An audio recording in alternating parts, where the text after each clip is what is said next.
I'd like to welcome Marc from Contemplative Light to the YouTube channel here. We're going to be talking for a little while about his organization and his website, Contemplative Light, and what they've been doing with their online ministry, I guess you could call it. We'll ask him if that's an appropriate word to use or not. that word gets thrown around a lot, and some people don't always like it, especially if they're dealing with mystical subjects. And do you go by Marc Shaw, or Marc? You use your whole name when you're just having Marc Thomas Shaw? I notice you. Good question. So my father is a pastor in a more conservative, traditional Pentecostal Christian context. And so I went ahead and threw in my middle name in there, which is a distinguisher and a discriminator. So it's clear when people pick up whether it's a book of mine or they're reading a blog article that he isn't brought before his superiors for this, that, or the other. So that was a discriminator and a full Marc Thomas Shaw. I also had, when I was in seminary, I developed a pen name to write under, because I knew some of the stuff might be subversive in a more conservative context, but it was a choiceful, as kind of full transparency, full disclosure, and to put the full name on it, so to speak. Gotcha. So Marc Thomas Shaw is kind of the for official, is like the author name I work with. Gotcha. Marc Shaw for simple communication context like this is fine. And where did you attend seminary?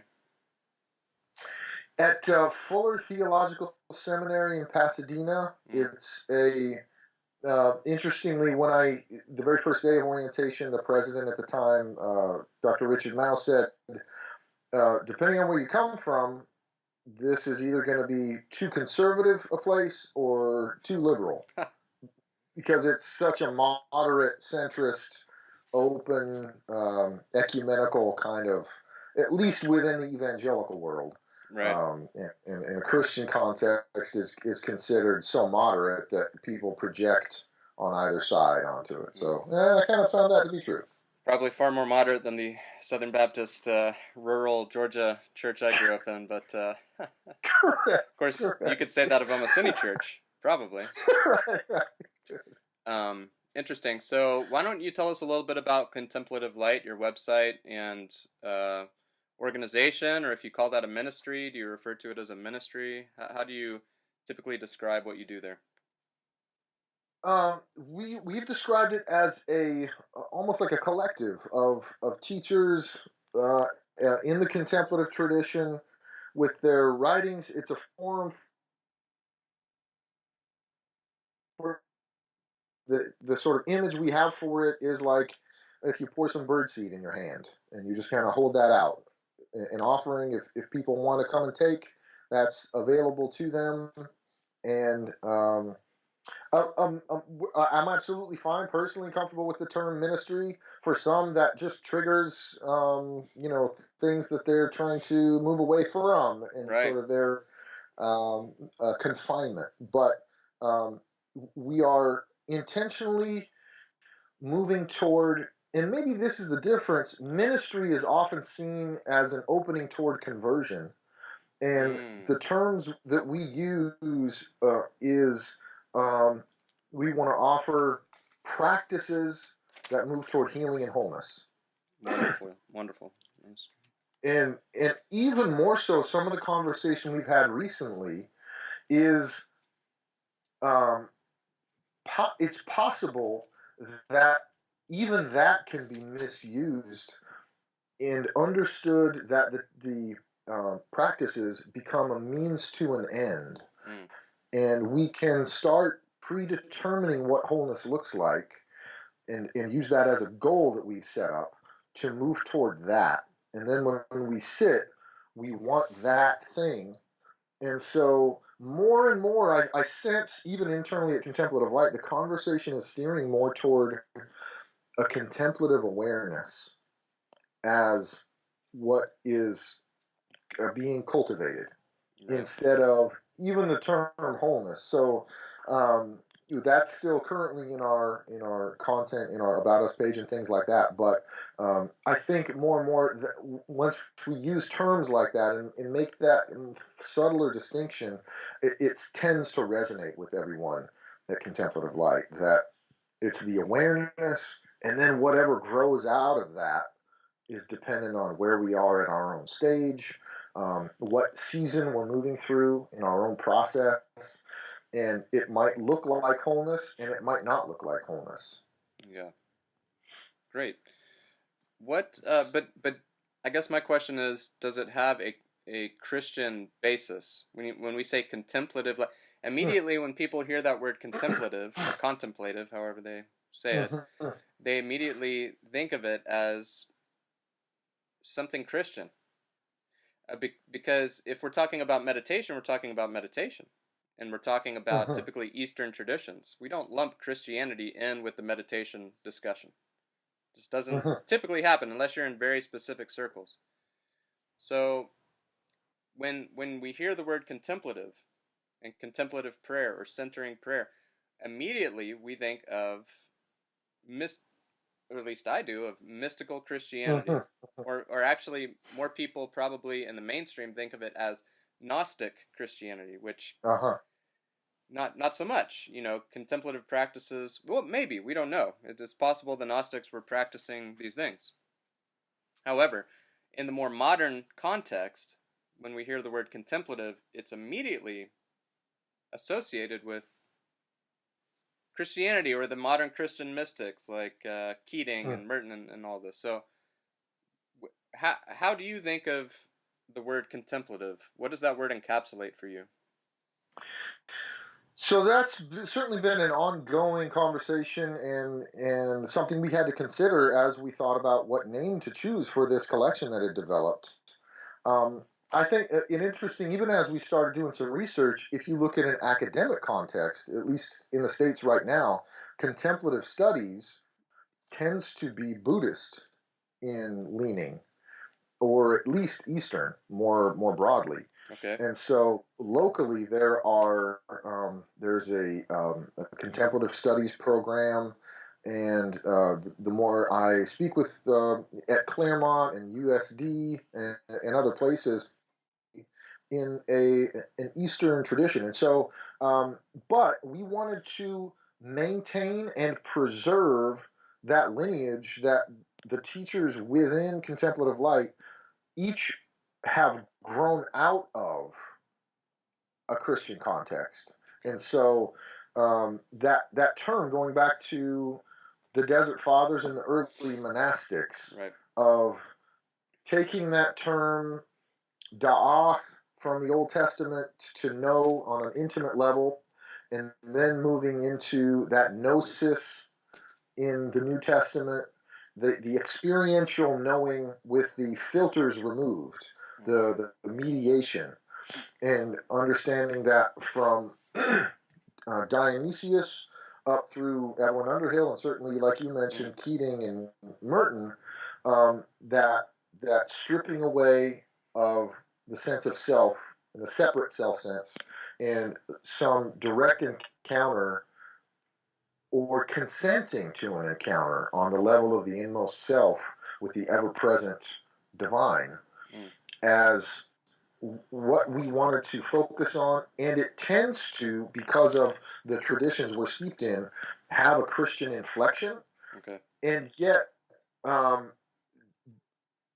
it has become interfaith, interdenominational. There tends to be, just like there is a contemplative tradition on the margin almost of each of the great world faith traditions. Of course. We tend to find that on a micro level within denominational and faith traditions currently.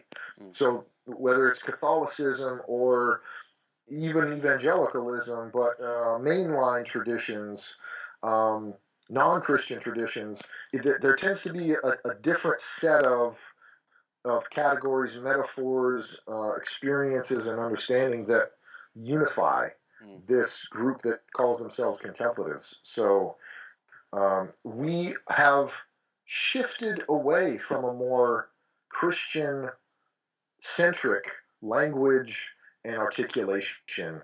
Probably the longer we've gone on and tried to preserve a practice centric focus. Right.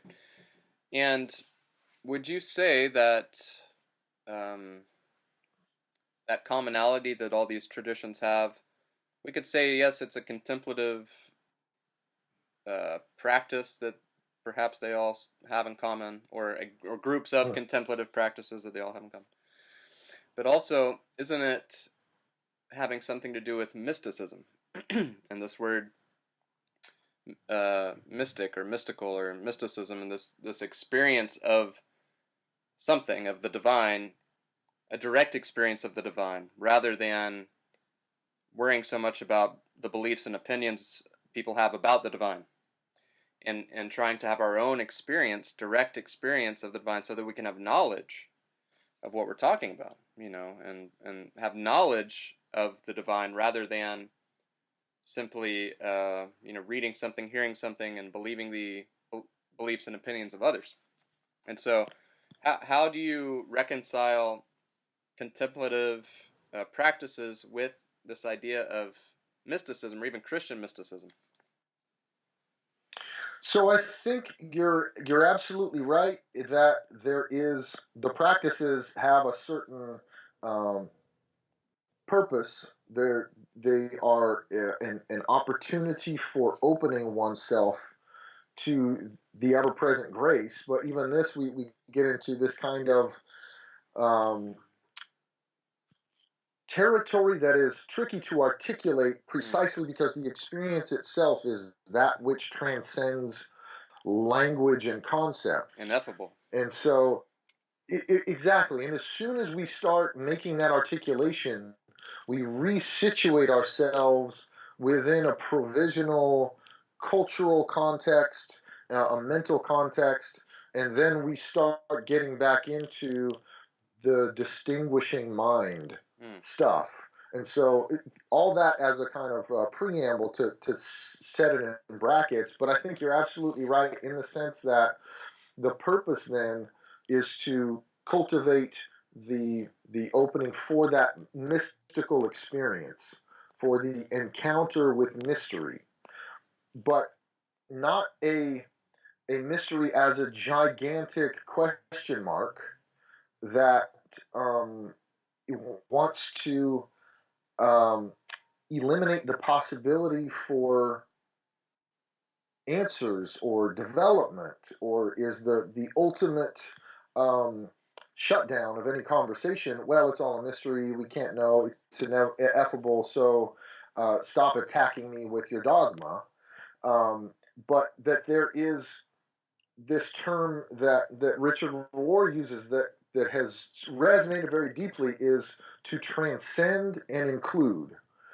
To as we grow on the path, there seems to be this expansion.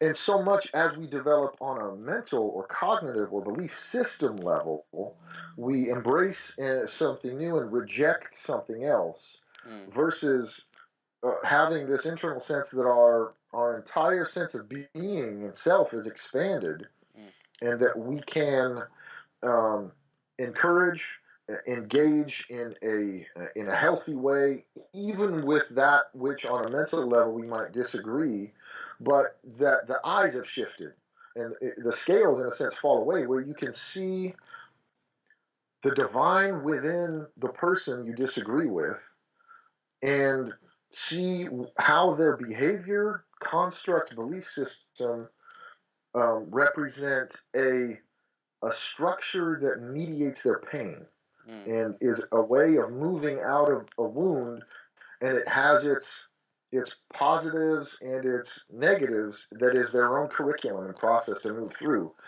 And so I think you're absolutely right, but I would maybe add to the mystical experience itself can become, if it manifests in a radical way, Yogananda speaks about the opal blue light, and I saw it radically at my last 45-minute sit, and then the mind can kick in and say, you know what I need to do is every day meditate 45 minutes so I always see that opal blue light so that every day I can have that feeling that I got.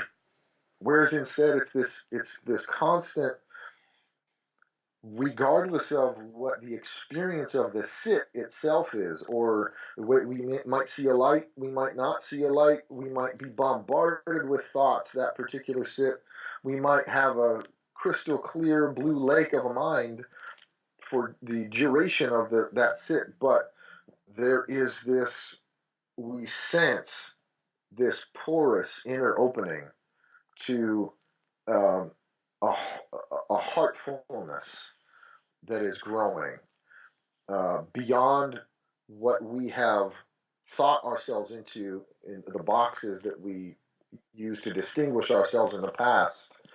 There's this, sometimes in moments, sometimes longer stretches, almost this sense of uh, being embedded within a universal web of love that interconnects with all other living beings. That is a radical inbreaking and opening that we did not bring about ourselves. You touched on something I want to talk a little bit about.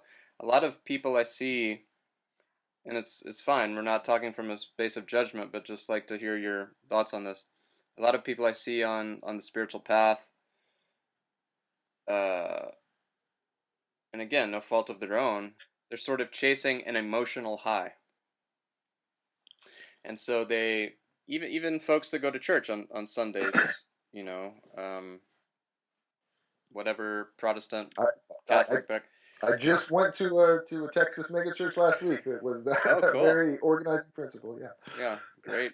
Yeah, I've been to a couple in Atlanta just to see what it's all about. It's Hmm. we can touch on that. We can touch on mega churches too, if you want. So, and that's okay. You know, I get it. I did the same thing. You know, when I first got into, even with yoga and stuff, I got very into the bhakti stuff and the devotional practices of, you know, kirtan, chanting, and having a lot of devotion to your guru, your teacher, and all this kind of stuff. And that's fine. That's great. You know, and I did a lot of that. But you see it even with Christians, sort of mainstream Christians that go to their church or mega church on Sunday, and they sing some hymns, and you know, the pastor delivers a very emotionally arousing sermon meant to get his audience emotionally high. They know what they're doing, and so they leave that Sunday service feeling great. You know, they're on top of the world. But what goes up must come down, of course, and so this emotional high that they get from their spirituality or religious life leads to a sort of dependency and restlessness ultimately, because you're always seeking that next emotional high from your spiritual practice. I see it with meditators too. They're always looking for the phenomenon. They're looking for the light or some type of ecstasy, an experience of ecstasy or bliss or a vision. You know, that's like a huge. It's like Hmm. so many people think, you know, meditating. I get that a lot. Like it's for the purpose of having visions. You know, and that's fine. You know, I get all that stuff. Like, and if that stuff happens, that's cool. You know, great. That's awesome.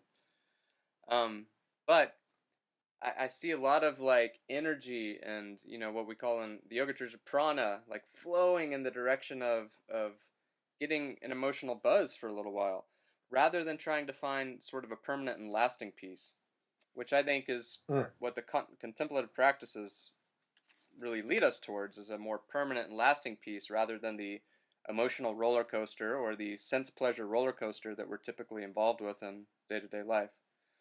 Um, and so can you what have you seen? Okay, so you just visited a megachurch. Let's talk about that a little bit. As far as this idea of getting emotionally high and getting um, allowing that to be your religious practice, and some of the, maybe there's some good parts to that, but maybe some of the downfalls you see as well. It's such a broad question, and so my sister-in-law had stage 4 cancer and started and came out of a marriage that was a lot of abuse and alcoholism, and within that church context has had physical healing and emotional healing, Mm. and um, come to a new stage in life, stability and equanimity and so on. And to visit that place, there's a certain awareness of that side Mm. of the equation, but also a a presentation and spectacle and a materialism that's Mm. kind of implicit within the context, both in the surroundings, the building itself, the cleanliness and presentation of every aspect of the production, the clothing, the the grounds, um, and that it, and the emotional high that you're talking about. Once you add some religious language to that, some talk about God, That's a nice or in those that's a nice contexts, the time to Holy pepper it Spirit. in, isn't it? It's like Yes, let's get people and super now, blissed out, yeah, emotionally high, and it's almost like trance, yeah. sort of, and then boom, boom, boom, Hmm. dogma, dogma, belief, belief, right? And then you've got this enmeshment. And that's something I struggled with a great deal. So one thing that there was a student of Thomas Keating who became and my English professor in undergrad, and he um, just taught out of that place and would throw in a reference to Saint John of the Cross or Teresa of Avila, Mm. or the contemplative awareness, and we read Homer's Odyssey and the Divine Comedy, and the Brothers Karamazov through that lens, in a way, as a map of the soul's journey home to God. And it was very clear to me that he took the Bible seriously. He took the path of transformation, the way of Christ, the meaning of the cross, and all these things very, very seriously, but meant very different things than either a lot of people at that same college, or certainly the people that I was around growing up with. And so it opened up this kind of dualism of, well, he seems just to be accepting and wants people to be well, and doesn't hit them over the head with a guilt trip about their how their shortfall, morally speaking, and that they need to get in line with the literalism of biblical interpretation and so on. And so, and yet, I grew up in a context where the people who did um, have maintain a conservative politic, a conservative biblical interpretation, and so on, seems to have that belief confirmed and affirmed with what you're talking about, which is um, healing of cancer, speaking in tongues, these radical divine experiences. But kind of a line from Thomas Keating that helped me make some sense of that, because even as a young person, you're trying to organize your own worldview and figure out, is this the path I go down where I sense wisdom that's hard won and come about through suffering and experience, or this one that offers rigid boundaries and simple answers, Mm. but seems to be effective Mm. in dealing with practical problems. Mm. And so there was a line by in a Thomas Keating book where he talked about charismatic or Pentecostal experiences as the beginning of the journey, Right. as a kind of confirmation that yes, the divine energy exists Right. and healing is possible, and there is a God, if you want to put it in those terms.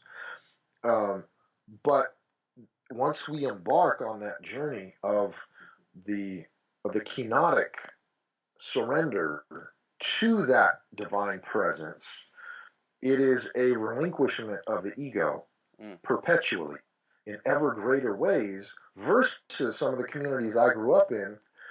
The egocentrism is displaced from the small self onto the community, and we will organize a hierarchy around who is more capable of either experiencing or facilitating those experiences. Right. And so that becomes its own further ego dynamic. Mm. Yeah, that's something I deal with a lot because I'm a minister in this organization of my spiritual teacher, Roy Eugene Davis, who passed recently.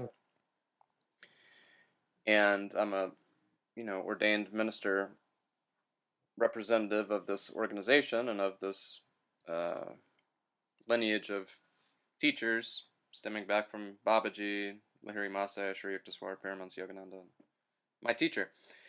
And so there's a fine line between trying to promote these teachings and trying to share these techniques with others from a place of just selfless, a very selfless desire just to see humanity wake up and lessen their suffering and all this. And then there's a fine line of when am I pushing too hard? When does that ego really get involved as a spiritual teacher or someone who's trying to, at least teach people techniques that can help them? Where do you draw that line? It's like even with your organization, Contemplative Light, and you're an author. Also, we should mention that. I believe you have a new book out, or recently came out, or is... Yeah, about a month ago. Okay. And Dante's, what is it called? Dante's Road, The Journey Home for the Modern Soul. Okay, Dante's Road, The Journey Home for the Modern Soul. And so, you as an author, you as someone that has let's call it an organization for lack of a better term, although it seems very loose and very horizontal rather than vertical, which is awesome. But as a spiritual teacher yourself and somebody that's an author and obviously wants to get these ideas heard and get these ideas out there, it's like that always there's that part of you. And in psychology, I guess they call it the imposter syndrome or something like that. Or at least this happens to me. Maybe you have way more self-confidence than I do. But but there's always this thing in the back of your head that's kind of like, what? Why? Who do I think I am that I'm gonna? Because I'm a published author as well. I've written several books. It's like, who do I think I am? That I'm gonna write this book and tell all these people like how it is. But I do. Lots of people do. That's fine. My spiritual teachers did. They wrote books. They wanted people to know what was up.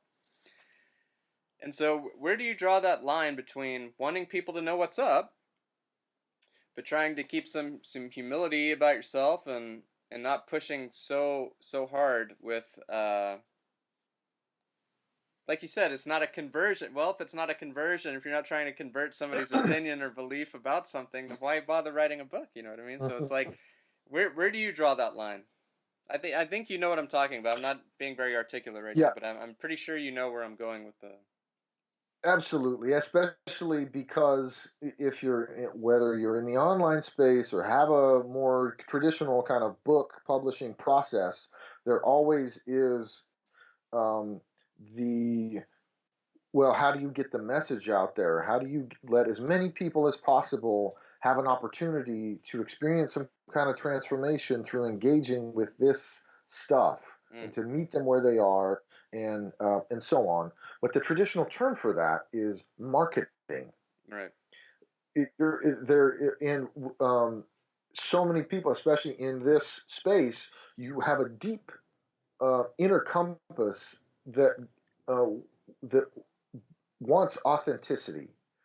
And as soon as you get into marketing speak and try to learn about it, you are in an inauthentic, or at least what is so easily made inauthentic space. Right. And you have to shape a message and think about human psychology and the fear centers and what people tend to respond to and how to shape a message that it instantly feels like a manipulation. Yeah, manipulation, that's the word. Yeah.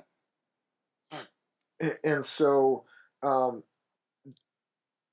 that is an ever-present challenge in this space. And so in a sense, kind of what you're doing and having a YouTube channel, which takes advantage of an open forum, and it is, in a sense, just shining an open light, and if people see it and are attracted to that and learn from it based on where they are in their process, fine.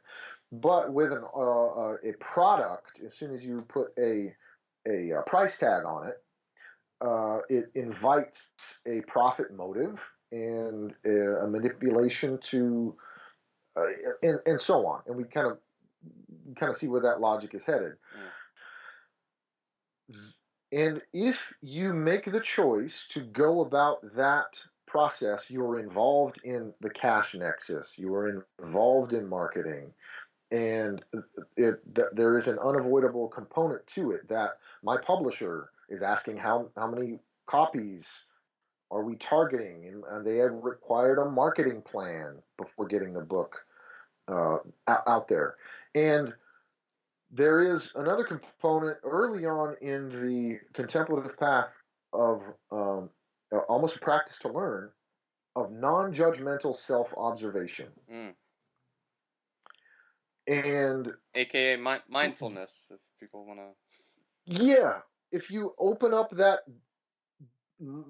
marginal door a little bit from the rest of the mind and allow that to observe what's going on. Oh, now I'm checking my sales numbers. Now I'm checking that bank account. And now I'm trying in my moments to strategize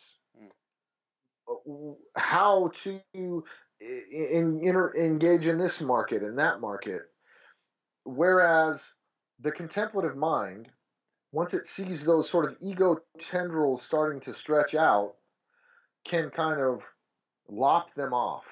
Or as you see yourself starting to get in that mode, which is a kind of egoic desire for self-expansion, for attention, to relinquish that and to return to, there's the line from Christ, seek ye first the kingdom of God. Now, it makes a big difference how we define that. That can mean, give me all your money because this church is the kingdom of God. Or it can mean that state of what you talked about, that state of peacefulness or inner contentment. Or I think of almost the ideal state, if there is such a thing in the contemplative path, is neutral. It's almost this complete neutral acceptance with a tinge of joy. There's a contentment there that isn't. That was a great description. Oh man, I love it. Swiping to grab at my, okay, now the accolades for a book or whatever. But when I am at balance with the book, I trust in the fact that my experiences led me to the point. There was affirmation internally that there is enough of a gift that people can take something away from reading it. And but how do you get that manuscript into people's hands? If you don't put a price on it, and if you don't even do a little bit of self promotion. Yeah, authors I enjoy who have even come to this conversation we're having and decided it's got to be free, and given the books away or given the ebook away, it just gets bumped down the list of assigning priority and value to it, because I think that's by default now kind of how our minds work within this era. So that has been absolutely, I know exactly what you're talking about, the challenge of investing self and ego into that thing. Right. Versus withdrawing, finding that state of balance and contentment, acceptance with. And I came to that conversation with my partner, Clint Salem at Contemplative Light. And he had a book out when we first met, or was working on a self-published book. Would you publish this if you had to take your name off it, if you had to make it anonymous, or there are books by Carthusian monks who cannot put their name on it, and the book just says a Carthusian. Mm. And that was a kind of litmus test where the answer for me clearly was yes. I would go through the effort to publish this book because I think there is a gap between people I know and the struggles they have and some of the experiences and answers that I've been able to have the privilege in a way of having access to. Mm. And let me try to introduce something that might lessen that gap for people. Yeah, wonderful. I've noticed that in some of your videos that I've seen, you talk a lot about the history of Christian mysticism. And typically, for most of us, that starts, I guess, with some of the Gnostics and, of course, the Desert Fathers that went out to Syria and Egypt to escape sort of the first Orthodox movement of the church, and so they went out to practice contemplative practices in caves, and the first monks. But can we not look back at an even earlier time, and maybe let's try not to get too into the academic weeds here, but when I look at the Gospel of Thomas, I see Christian mysticism. I wouldn't know another word to use really to describe it. And I see this, everyone does this, and it's fine, I get it, totally, from the academic point of view. We sort of start the history of Christian mysticism with those Desert Fathers, for the most part. Typically, most people do. I've read several books, and most people start there, in the Abbas, and that's all well and good. But when I think of Christian mysticism, I can't divorce Christian mysticism from the Gospel of Thomas. When I read the Gospel of Thomas, that was actually my introduction into what I would term Christian mysticism, mystical Christianity. Because, and probably you have your own opinion on this based on things that you've studied and read, but a lot of people date the Gospel of Thomas back to, as early as 50, 60, 70, 80 AD possibly, or at least the Greek remnants that were found, date back to 100 AD, I think, and they think, oh, well, those are from source texts that are from, 50, 60, 70 AD. So we're talking early stuff. And I know there's a lot of controversy about the Gospel of Thomas and why it was not included in the New Testament, yada, yada, yada. But I don't want to get off into that. But when I think of the term mystical Christianity or Christian mysticism, really one of the first things that comes to mind is the Gospel of Thomas, and yet it's kind of always left out of the discussion. And I wonder if you could touch on that a little bit. Why we typically don't think of it as a important Christian mystical text. So I think a couple things on that. If it depends on where the focus is. So if we stay even within a Christian tradition and look at kind of a mystical experience, we can probably move that bookend back to Ezekiel or Elijah or Elisha and try to dive into that, some of the Old Testament mysticism in a way. Now, how that bleeds down to us now is maybe, well, that's more Jewish mysticism, and well, let's leave that to one side.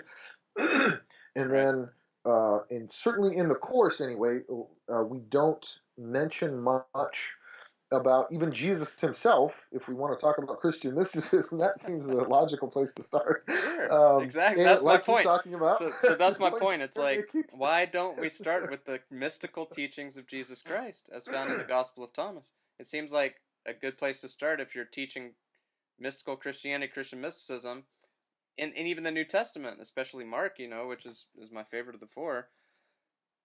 There's some mystical stuff in there, and it's a very early depiction of or interpretation of Jesus' teachings and whatnot. And yeah, like, let's go back to the red word. It's like, so yeah, that's my question. It's like, that does seem like a good place to start, and yet we typically don't start there. We typically start with the Desert Fathers, or even the Gospel of John that is canonical. Yes. we could make that connection as well. Um, the choice and how to lay out the particular course on the Christian mystics as we did was our central text and reference point was Evelyn Underhill's Sure. Mysticism. Great book. And so everybody should read that. And that's exactly what we think. And yet, what we found is once we introduced it, even people that bought it would get a little ways in and say, "Ooh, this is too thick for me."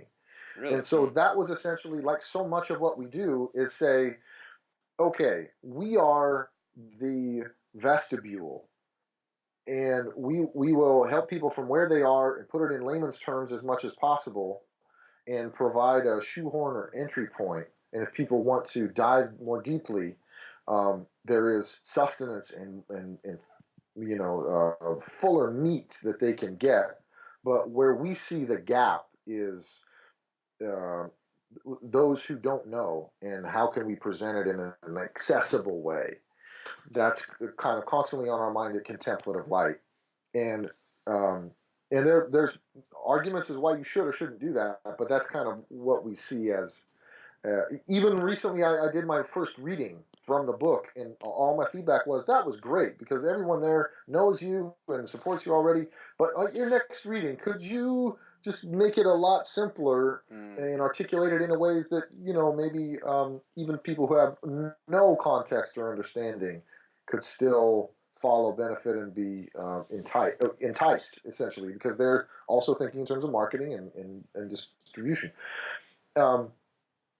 But another reason that we would have had to at least have a longer conversation is there is within um, a that might be its own course, would be the Gospel of Thomas. Yeah. And instead of including it in there, because with Elaine Pagel's or the I can't remember what it's called, the Jesus Conference, whatever those were called in the 90s, there was an entrenchment, an opposition within Orthodox Christian circles to say that's over there, and that is heretical or unorthodox, and this over here is orthodox. And I think the waters since then have become a little muddied, and there's been a more openness and embrace to learn from things like the Gospel of Thomas. But if we include that without preamble, preface, or context, it will be an obstacle and a filter for some, and just set off a trigger. Oh, this is other. This is not aligned with the boundaries that I am comfortable with. And so with that organizing principle of trying to remain accessible, we might take something like that it is a little more controversial, a little more of a touchstone, and say, let's re-examine this more intentionally, rethinking the Gospel of Thomas, or whatever the title is. It would be an opportunity to think that through a little more rather than include it with something that people might automatically reject because that's. Oh, I get it. Yeah, no, that's a good marketing strategy.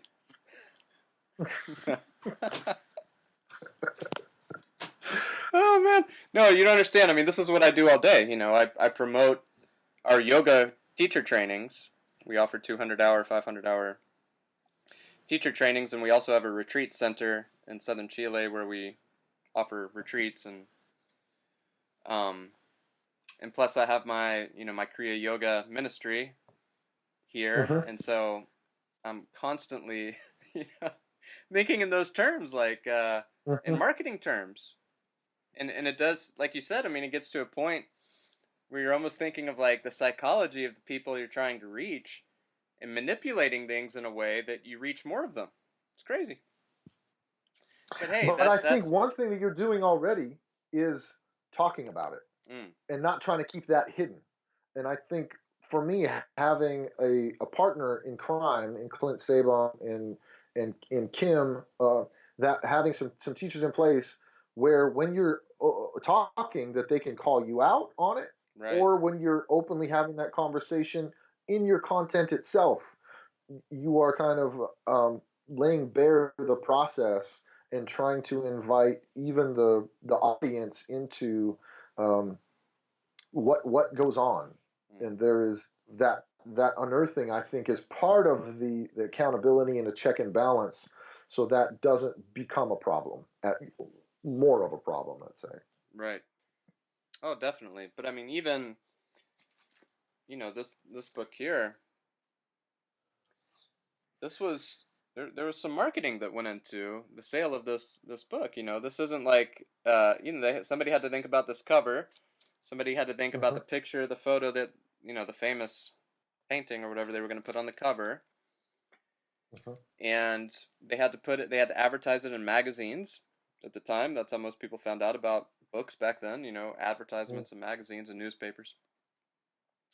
And they did all of that, and think about how many millions, probably hundreds of millions, I would assume, of people have read that book and greatly benefited from it.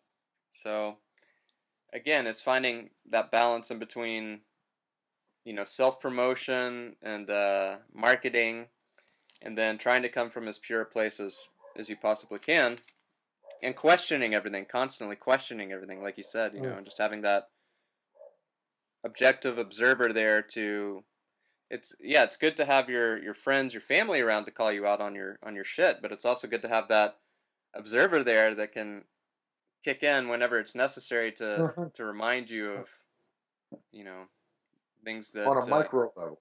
right on a micro level. Yeah, exactly. Wonderful.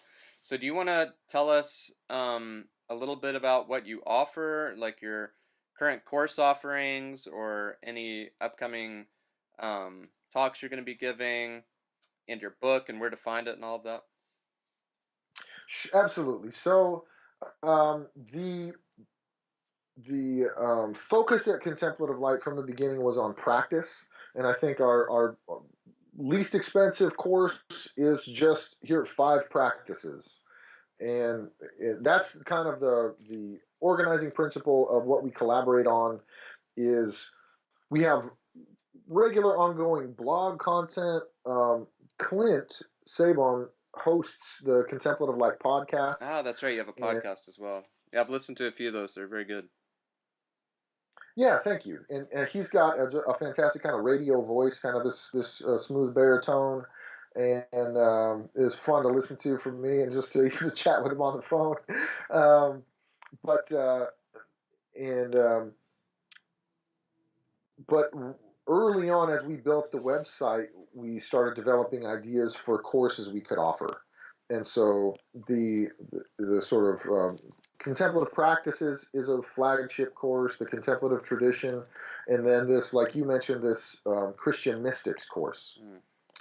Um, and an interesting consideration there is always what's a fair price and how do we balance that. And so Yeah. for your listeners, what we try to do is and even with a marketing, how do you communicate it has value so people want to take it, but then make it affordable?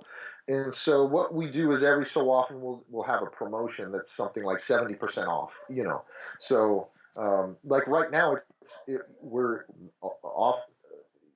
A lot of our audience is in the Christian tradition, so it's Lent right now in the Christian calendar, Right. and so there's like a Lent uh, promotion right now, Mm. and then come fall, it'll be something else. And there's usually an Advent and a Lent promotion for stuff, generally speaking. Um, so I always recommend, even if friends come up, oh, I heard you're working on this. There's always, of course, there's always a promotion at launch, and then usually twice a year for much cheaper prices. Yeah, And then, I highly recommend going to their website and checking out all the course offerings. Highly recommend their courses. I don't even remember how I came across your website. I think I was just searching for like stuff on Christian mysticism or whatever on Google, and it happened to come up, and I clicked on it and just read a lot of the blogs and looked at all the information, the courses you have. I think it's awesome what you're doing. I wish more people would do that, and I do love that it is a very interfaith approach that you have. because that's kind of where I come from. But also, I do love that it is infused a little bit with some Western mysticism. Unfortunately, in the West, I think a lot of, well, that's a conversation for another day. But why people are so attracted to these Eastern traditions and reject their Westernhood and their Western traditions and their Western mysticism. And it's a little sad to be honest, because we have such a rich Western tradition of these Western mystical texts from the Greeks, the Romans, right on through to the European Christian mystics of the Middle Ages. It's just such a wonderful tradition, and unfortunately, it's left out. Unfortunately, I kind of left it behind for many years and just came back to it recently a few years ago. I read Gospel of Thomas for the first time in 2010, and that just that opened my eyes, because I'd been so immersed in the Buddhism tradition and the yoga tradition for so many years and had studied it in college and then with my spiritual teacher, blah blah blah. And so to read this Gospel of Thomas was just like, what? No, this can't exist. This book cannot. This book is impossible. This book cannot exist. And there was so much cognitive dissonance that I had to work through for years, So I think what you're doing is just awesome, raising awareness of, some more of the Western influenced mystical traditions, but then staying totally open to all the beautiful stuff that we have from the East. It's awesome. It's like Yogananda's dream, like what he envisioned, this infusion, this blending of East and West. His original magazine was called East West. That's what he was trying to do, So I feel like what you're doing is such an important, vital part of what he was trying to do. I think you're really doing what he had envisioned, It's not like, yeah, you don't have to follow me. You don't have to dress up like an Indian person and do all this stuff. You can if you want. That's totally cool. But he was saying, like, like, embrace what you have and where you're from. Like, your tradition is mystical. That's what he was always telling us. Like, his commentary on the Bible, like, your tradition is mystical. Like, India doesn't have a monopoly on mysticism. Like, embrace it. It's wonderful what you're doing. So along those lines, thank you so much for the kind and thoughtful words and encouragement. I think even as these we experienced practitioners that sometimes people project onto us. If you teach, then you must be, at home levitating a couple inches off the ground and kind of radiating light or whatever. There's still that we're still embodied creatures, and most of us who have not achieved like final enlightenment yet, there's still some breadcrumbs along the way and some food and encouragement from other practitioners, and it's always, encouragement is always beneficial. That positive energy that kind of helps us to remain energized.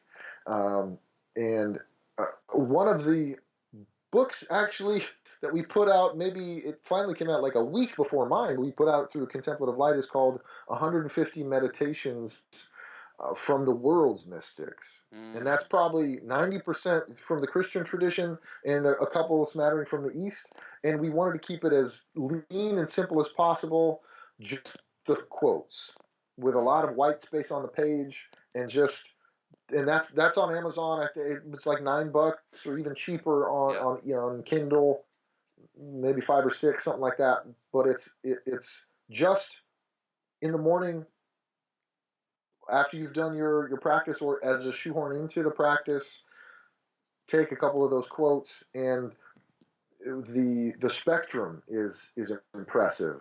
But also what we found when we were looking at similar titles, there's a lot of explanation usually. This is such and such figure. Here's what he's trying to say here. And we wanted to stay away from that and just give a general introduction, a couple pages, but then just let the quotes speak for themselves and resonate dynamically with the practitioner.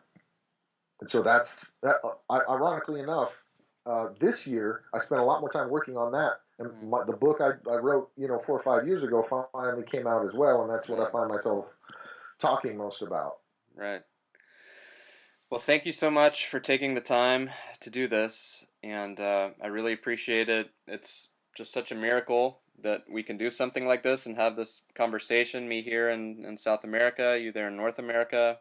It's just fantastic in real time, and to be able to record it and then share it with others, hopefully to inspire other people to that. The idea with these interviews is to hopefully inspire some folks to, if they're not already practicing meditation or contemplative prayer, centering prayer, hopefully these videos will inspire them to go ahead and start. And so I would love to talk to you again about your personal mystical experiences and Mhm. how you came to be so interested in mysticism and contemplative practices. Obviously, we read books or we have a person in our life that influences us. Yeah, that's great. But we all know that it comes from personal, direct experience. And so I'd like to talk to you more next time about your personal experiences, uh, Mhm. mystical experiences that maybe you wouldn't mind sharing. I know some of these things are very personal and we keep to ourselves, but maybe there's a few things that might help inspire people more Mhm. to practice meditation, contemplative practices, so that they too can have these types of growth, evolutionary, experiences. Absolutely, man. Be a pleasure. Very cool. Definitely check out Contemplative Light's webpage. Check out their podcast. Check out all of Mark Thomas Shaw's books on Amazon. And I think what they're doing is just amazing. And I'm so happy that he chose to talk with us here. And I'm going to post this probably both on my Kriya Yoga Chile um, YouTube channel, which has a lot more subscribers and views and whatnot. And I'll probably also post it on the other YouTube channel that we're creating that is all English content. So we'll put it in both places, um, and then obviously you can send out a link, let folks know where to find it. Okay. Great conversation. Thank you so much for taking the time. Appreciate you, Chris. Thanks so much for reaching out. Beautiful. Many blessings to you in California.